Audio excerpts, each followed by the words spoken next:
সোহরাওয়ার্দী মেডিকেলের খুব কাছাকাছি চলে আসছি এবং যে লাশবাহী গাড়িটি দেখতে পাচ্ছেন এখানেই মূলত ওসমান হাদির যে মরদেহ সেটি সোহরাওয়ার্দী মেডিকেলের দিকে নিয়ে যাওয়া হচ্ছে।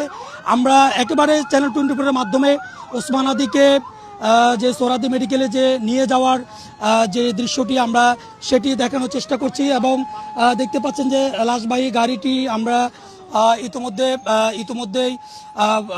ইতিমধ্যে ন্যাশনাল ইনস্টিটিউট অফ কিডনি যে হসপিটালটি রয়েছে এখানে এসে পৌঁছিয়েছে এবং ঠিক অল্প কিছুক্ষণের মধ্যেই এটি সোহরাওয়ার্দী মেডিকেলে যেটি বলা যায় যে প্রবেশ করবে। এখন বর্তমানে শেরেবাংলা নগরে রয়েছে। আমরা সরাসরি সেই লাশবাহী যে গাড়িটি সোহরাওয়ার্দী শরীফ ওসমান হাদির যে মরদেহটি বহন করা ভিতরে প্রবেশ করান সেটিতে আমরা নিয়ে এসেছি এবং দেখতে পাচ্ছেন যে কিছুক্ষণের মধ্যেই যে মরদেহটি ভিতরে প্রবেশ করানো হয়েছে জাতীয় হৃদরোগ ইনস্টিটিউটের ভিতরেই।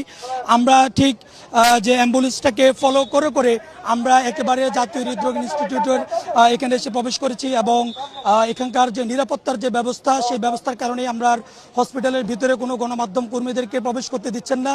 তবে এখানকার সবশেষ দৃশ্য যেটি বলি সেটি ইতিমধ্যে ইনকিলাব মঞ্চের মুখপাত্র যে শরীফ ওসমান হাদি তাকে জাতীয় হৃদরোগ ইনস্টিটিউট ও হাসপাতালের ইতিমধ্যে আনা হয়েছে।